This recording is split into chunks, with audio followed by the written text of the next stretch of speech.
Tunasoma Injili kama ilivyoandikwa na Luka Mtakatifu aya yake ya 24 na aya yake ya 49. Neno la Bwana linasema hivi: na tazama, nawaletea juu yenu ahadi ya Baba yangu, lakini kaeni humu mjini hata mvikwe uwezo utokao juu. Amina. Amen. Bwana Yesu asifiwe sana. Mpaka pale mtakapovikwa nguvu itokayo wapi? Juu. Kwa hiyo hatuwezi tukafanya kazi yoyote ile kanisani tusipokuwa na nguvu za nini? Za Roho Mtakatifu. Mchungaji mmoja aniambia kwamba yeye hapendaki sana kusikia hizi Jésus venez tushakuwa katikati ya ibada. Unajua ni kwa nini? Sisi tunapofungua ibada tunasema Jésus venez. Kwa hiyo katikati ya ibada tena bado mnaendelea kuita Jésus venez na maana sisi tuliomba ya Mungu. Wanaweza zikiwe sana. Hiyo ni kuamini kwake, si ndio? Lakini tutapiga venez, si ndio? Wanaweza zikiwe sana. Yaani tunamuita Roho Mtakatifu ili tutakapoanza ibada liwe na nini? Na nguvu za uwepo wa nini? Wa Roho Mtakatifu. Without Roho Mtakatifu kanisa hiyo siku iko zero. Amen. Na kuna watu wengine wanafikiri kanisani kukiwa Roho Mtakatifu mpaka kuwe ule mtu ambaye kuna makanisa yana watu special wa kujazwa. Amen. Bwana Yesu asifiwe sana. Amen. Yes. Na mpaka ishatokea wengine wanasema sisi mambo jazo mwenye kanisa. Amen. Maana hiyo ni special kwa ajili ya kufanya nini? Ya kujazwa mkanisa. Bwana Yesu atuhurumie sana. Sasa kuna watu hawaingii kwenye makanisa mengine kwa sababu amuko watu wa kujazwa. Kwa hiyo anataka kwenda kwenye kanisa ambao kuna kwako wale watu ambao wanaoka nafanya nini? Wanajazwa. Kuna dada yangu mmoja aliniambia hawezi kama Virginia maana kukua chumba cha maombi. Bwana Yesu atuhurumie sana. Kwa hiyo yeye sio kwamba anaenda Virginia kwa sababu ya kufanya huduma zingine. Yaani kungekuwa chumba cha maombi ndo angefanya nini? Ndo angehamia Virginia. Kwa hiyo huyu yeye amejiaminisha yeye maisha yake yote ni nini? Ni maombi. Hatujakataa mtu kuwa busy na maombi. Ni vizuri sana. Simesikia mifano niliyotoa hapa na mimi nilikuwa niko kwenye chumba cha maombi. Amen. Amen. Na hizi siku wanatumia lugha fulani hivi. Yaani usipokuwa na nguo ya miambo hauwezi kaingia.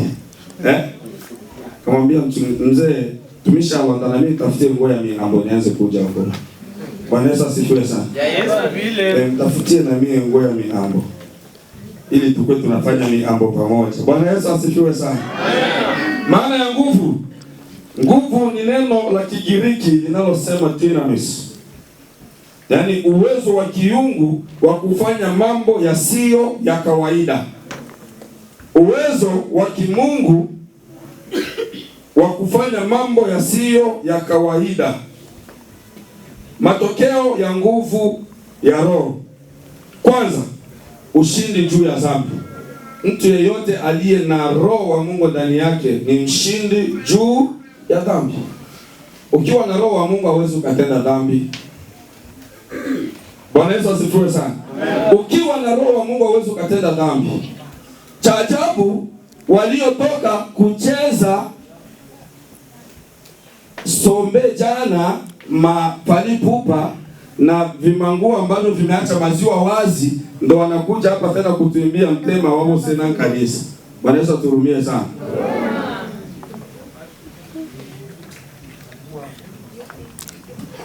Jana mlikuwa kusombe. Muamshe huyo hapa tuko naye. Uko kiroho. Jana mlicheza huko Badonere. Ni zambi, ngoja niwaambie, ni zambi mwimbaji kuwa Doniere, ni zambi. Unajua kwa nini nimesema ni zambi? Kwa sababu mavazi mnayoyavaa ni ya dhambi. Badonere almost. Kuna waimbaji kwa wanaume hawakwaje anasukwa hata siku moja, lakini ikifika ni siku ya sombesi juu ya harusi na akitajwa kuwa Doniere na ni mwanaume anaenda kusuka nywele. Bwana Yesu atuhurumie sana.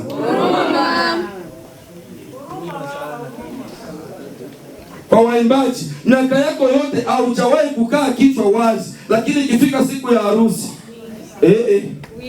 kwanza hata nyawachungu baya wesuri. Amen.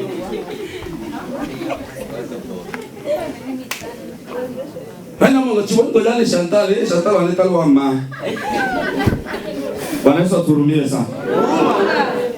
Alafu baadaye unafika hapa na wewe huko hapa, utabakia na unasema eti sitabakia, utabakia.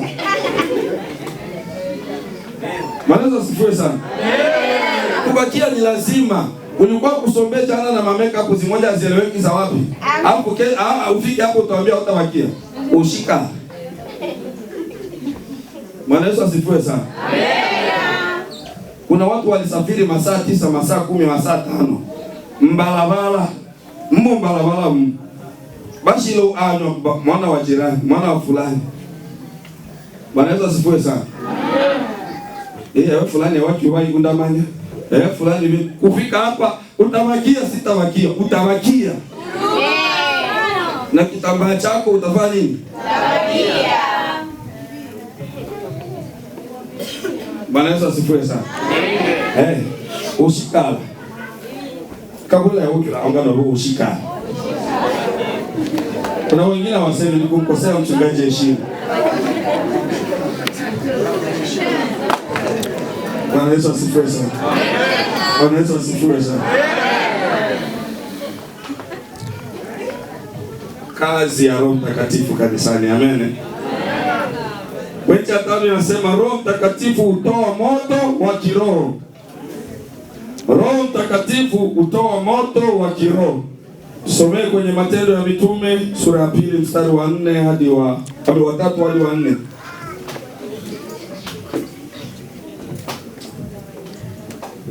Bwana Yesu asifiwe. Amen. Tunasoma kitabu ni cha Matendo ya Mitume sura yake ile ya 2 aya yake ya 3 hadi ya 4. Neno la Bwana linasema hivi: ukawatokea ndimi zilizogawanyikana, amen, kama ndimi za moto uliowakalia kila mmoja wao. 4. Wote wakajazwa Roho Mtakatifu, wakaanza kusema kwa lugha nyingine kama Roho alivyowajalia kutamka. Amina. Amen. Ishara ya moto. Moto wa Roho. Ndimi za moto zikawa juu ya neno ya wanafunzi. Wanafunzi ndo sisi leo. Bwana Yesu asifiwe sana. Amen. Yosachie Yerusalemu na hano wangu itibili usa. Bwana Yesu asifiwe sana. Amen. Sasa cha ajabu mwakibelo mulimbo yosachie Yerusalemu. Longo watokemba uko Galilaya. Lono la uko Galilaya muke ujazo ya gute mbakari kwa bulwa gute. Bwana Yesu asifiwe sana. Amen. Ba mitume tawa sangana Galilaya. Ona jazo hano na bulwa uko Galilaya. Na maana watu wajazo na bungewa gute. Mbakari tunajazo na bulwa gute. Bwana Yesu asifiwe sana. Amen. Wa mitume waliambiwa nendeni mkamngojee Roho Mtakatifu wapi? Yerusalemu, sio Galilaya. Bwana Yesu asifiwe sana. Amen. Na maana huyo aliyetunga huo wimbo kama mnamjua mwende mwambie ageuza. Ni huko Yerusalemu, sio Galilaya. Amen. Bwana Yesu asifiwe sana. Amen. Nimesema ninawafundisha. Kwa hiyo kama nawafundisha nataka ujue kweli, si ndio? Ndio. Yeah. Watu wa madibisho, sijui kama watu wa maombi mnakuwa na watu wa madibisho wa kuchunguza nyimbo jamani. Katibu Papa mtumishi Alonda, wewe unatakiwa usimamie madibisho kule. Wewe ni mwinjilisti, unaweza kuruhusu watu wako wanatuimbia huko Galilaya hapa. Nishawaambia huo wimbo. Ufungwe, yani ufungiwe au mutenge basi. Bwana Yesu asifiwe sana. Mitume wakukutanika Galilaya, waliambiwa waende wakasubiri wapi? Yerusalemu. Bwana Yesu asifiwe sana. Amen. Bwana Yesu asifiwe. Amen. Shout amen. Amen. Asante sana. Wakajazwa na Roho Mtakatifu. Ndimi zilikuwa juu yao kama gisi tulivyo leo. Kuanzia jana niliona hapa kuna moto mzuri sana. Bwana Yesu asifiwe sana. Amen. Jana kulikuwa moto, kuanza kwa waimbaji, nyimbo za watu wote, mahubiri. Bwana Yesu asifiwe sana. Amen. bado tunaendelea kuona moto huko juu yetu. Amen. Amen. Bwana Yesu asifiwe sana. Amen. Bwana Yesu asifiwe sana. Tuangalie Roho Mtakatifu, pointi ya 6. Roho Mtakatifu hutoa vipawa vya Roho. Amen. Amen. Roho Mtakatifu hutoa vipawa vya Roho. Tusome Wakorintho wa kwanza sura ya 12. Wakorintho wa kwanza sura ya 12 mstari wake wa 4 hadi 11. Tunasoma kwa urefu hivyo hivyo ili tuelewe ambacho Roho wa Mungu anafanya hapo. Tumesema somo letu utendaji kazi wa Roho Mtakatifu kwa waumini. Amen. Amen. Bwana Yesu asifiwe. Amen. Tunasoma waraka wa Mtume Paulo kwa Wakorintho sura yake ile ya 12 na aya yake ya 4 hadi ya 11. Waraka wake wa kwanza, neno la Bwana linasema hivi: basi pana tofauti za karama, bali Roho ni yeye yule.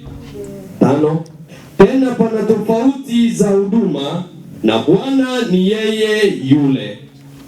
6, kisha pana tofauti za kutenda kazi, bali Mungu ni yeye yule azitendaye kazi zote katika wote. 7, lakini kila mmoja hupewa ufunuo wa Roho kwa kufaidiana. 8, maana mtu mmoja kwa Roho apewa neno la hekima, na mwingine neno la maarifa, apendavyo Roho yeye yule. 9, mwingine imani katika Roho yeye yule, na mwingine karama za kuponya katika Roho yule mmoja. 10, na mwingine matendo ya miujiza, na mwingine unabii, na mwingine kupambanua roho, mwingine aina